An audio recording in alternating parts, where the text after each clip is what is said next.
Hello and welcome to That Fabric Guy. In this video, we're going to look at how we can integrate Microsoft Fabric with Azure KeyVault because we do not want to put secrets or passwords in our notebooks in our code. We want to put it on a safe space, and Azure KeyVault is the place to go. If you do not know what Azure KeyVault is, it is a vault, literally, where you can put passwords and other secrets like bearer tokens and so on in order to retrieve them during processes that you have running in Azure, in Fabric, and in comparable tools. You can compare it to using your favorite password manager that you might use in your daily life, but then for other machines. So instead of you retrieving the password, it is another tool like Power BI or Fabric retrieving that password to do its job. And the benefit of using Azure KeyVault is that one, it integrates really smoothly with Microsoft Fabric, as we're going to show today. And also the keys that you retrieve are unreadable in the output logging of your processes. So even though you can actually pass the key on to another system, to an API provider, for example, the logging will not show your keys, and that makes it a very secure way of storing passwords. Let's dive into my laptop and show you all about it. All right, so we're looking at my laptop here. This is Microsoft Fabric. This is a notebook that I created for just the KeyVault demo. And there is some housekeeping that we need to do first. I want to import requests and the JSON. Now I have a version where I use a readable key. So we're going to extract data out of the Moneybird API. Moneybird is a Dutch accounting software. You can forget about that. That's just a demo account that I use with them.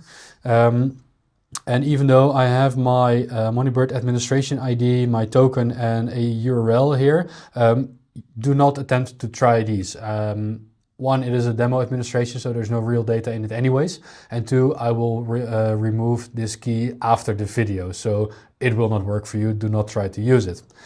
If you do, you will get errors saying that you're not authorized to use this administration.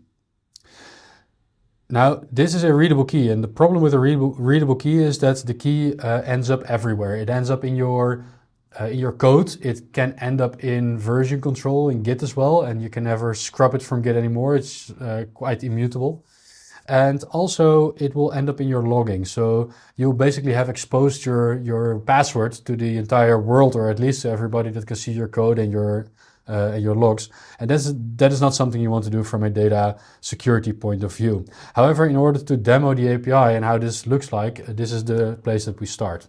So let's execute this cell, then the variables and constants will be set. And then we can start getting data out of Moneybird. So what we do, we construct the URL with the base URL, the administration ID, and then the endpoint. We're going to look at a table called contacts. We will construct a header containing that bearer token. So we put in the Moneybird token that we have here in the authorization header. And then we generate a response by using the request.get. And we will then put that data into a data frame and display the data frame. So here we have displayed the contacts that are in this demo administration. So we now know that the connection to Moneybird works. We get data out of the system. This seems to be working. And again, this is not a live system, it's just a demo system. But then again, we do see data coming out of that system here. Now we have a version with KeyVault, and when we are integrating with KeyVault, things are a little bit easier and also a lot safer, of course. Now there are two things that we need to put in. We need to put in the KeyVault URL and the secret name. And I've not created the secrets yet, so we're going to do that together. Let's go into my KeyVault. It is right here. I've created Kimura KeyVault Demo 01. And let's go to Objects. Wait, let me zoom in for you guys a little bit. Let's go to Objects and then Secrets. And then I get the message that I am not allowed to put in secrets by the role-based access control. Now I am the owner of the KeyVault, yet I cannot interact with secrets. I need an additional role, but luckily as the owner, I can give myself that role. So let's do that first. We go to access control, we go to add, and we add a role assignment. In here, we type in secrets or just secrets. We scroll down a little bit and we find the secrets officer. The secrets user can read secret contents. That is enough for the user that is going to interact with KeyVault from the Fabric notebook. For right now, it's not enough because I also need to put in the secrets. So I'm going to give myself KeyVault secrets officer, and then I can perform any action on the secrets of a KeyVault. in practice, if you are running this in production, be sure that you make a distinction between people that can put secrets in and change them and rotate keys and so on, versus the user that is running the notebook and is only allowed to read from the key vault. It is a good practice to split those two.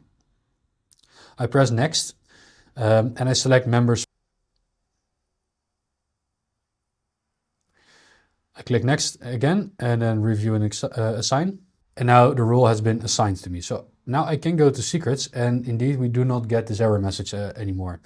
I click on generate or import, and I'm going to generate a new secret. So we now need to put in a name. Let's call this MB secrets. MB for Moneybird. And then let's find the actual credential that we need. That is this bearer token right here. Copy that and put it here in the secret value.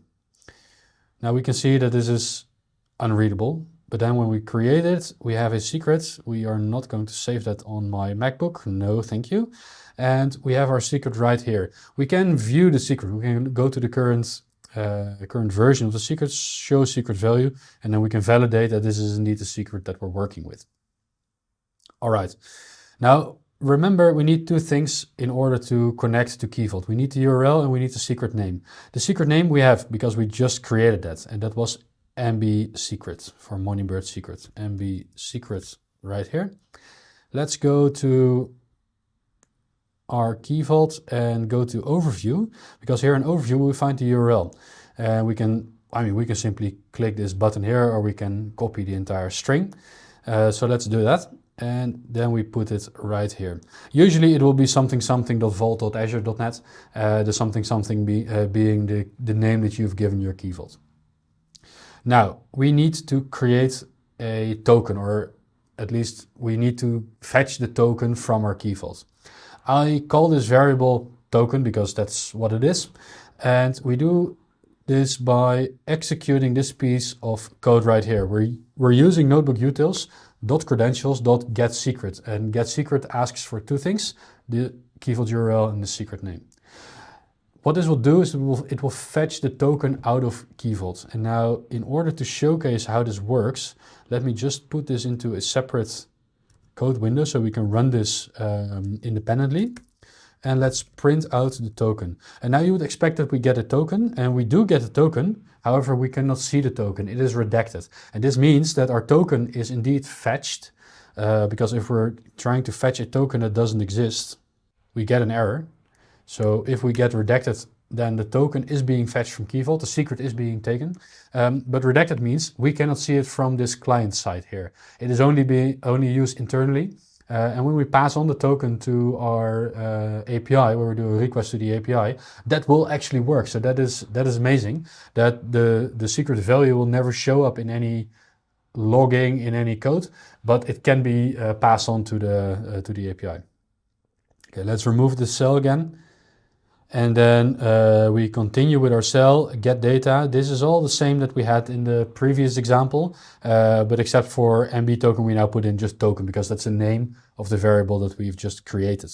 And in order to show that while we see as humans redacted, the machine actually works, we can now execute this piece of code right here. And we will receive indeed this very nice table from the Moneybird API. So what we have seen today is how we can interact with KeyVault from our Microsoft Fabric notebooks. We need a user that is allowed to put in secrets into the KeyVault and can retrieve those. The user that is running the notebook is the user that is being used to retrieve secrets out of the KeyVault. So be sure that you have the right user access setup. Then, using this very simple one-line piece of code, part of notebookutils, you can get secrets from a KeyVault and use them in your code in order to authenticate against an API, for example. However, the secret will be redacted when you start to look at it from your client, and it will also not show up in your logging. So it is really safe, and this is the preferred way of handling secret values in Microsoft Fabric. I hope you learned something today. If you did, subscribe to my channel. That's really important that you subscribe. And I'll see you next week when I'll be teaching you another topic on Microsoft Fabric.